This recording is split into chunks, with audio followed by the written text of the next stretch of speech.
आदमी को जब रिजल्ट आ जाता है। 2005 में जब एनपीएस लागू हुआ था, राजस्थान शिक्षण शेखावत के बैनर तले राजस्थान में 2005 में एक आंदोलन शुरू किया था जो 18 तक नहीं 21 तक लगातार चल रहा है। लेकिन 18 तक बड़े मायूस थे लोग और वो इसलिए थे कि सरकार ने बराबर करने में एक प्रयास किया कि एनपीएस बहुत बड़ा फायदे का सौदा है।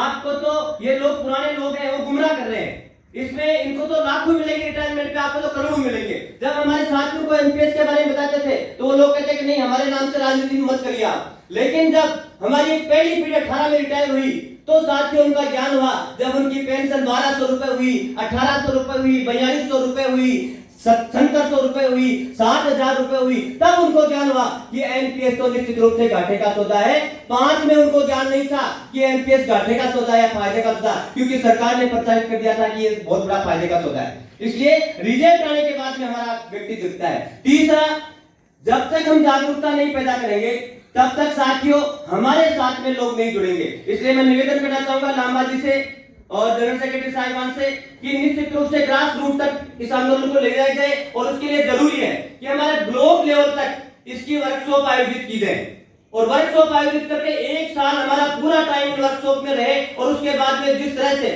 हमारे 500 किसान आंदोलन ने एक साल तक पर्दे के पीछे कौन था और हम सब लोग जानते हैं उस पर्दे के पीछे कौन सी ताकत काम कर रही थी, उनकी एकजुटता में, उनके अनुशासन में कौन लोग काम कर रहे थे, उसी तर्ज पे निश्चित रूप से हमें इस आंदोलन को आगे बढ़ाना है। क्योंकि मैं आपके बीच में निवेदन करने के लिए एक पैगाम लेकर आया हूं आपके बीच में। दोस्तों, एक बड़ा खतरनाक खंजर हमारे सामने और आ रहा है, क्योंकि मैं एजुकेशन से हूं। इसलिए एनईपी का जो ड्राफ्ट पिछली बार जुलाई 2020 में हिंदुस्तान की सरकार ने जो पारित करवाया है और जब वो स्टेट्स में एनपीएस की तरह लागू होगा उस समय हमारी नीचे की कक्षा है वो आंगनबाड़ी के अधीन होंगी और हमारे जो नीचे के पद हैं वो 50% पद समाप्त हो जाएंगे। और दूसरा, उसमें टीचर्स की किसी भर्ती का कोई उल्लेख नहीं है।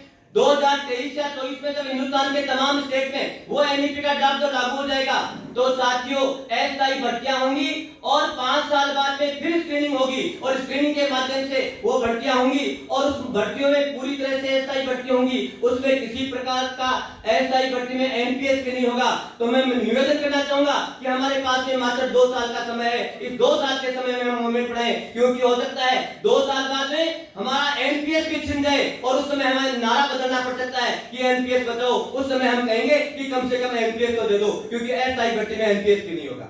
इसलिए उस समय हमारी राय दूसरी हो जाएगी। इसलिए हमारे पास में वक्त बहुत कम है।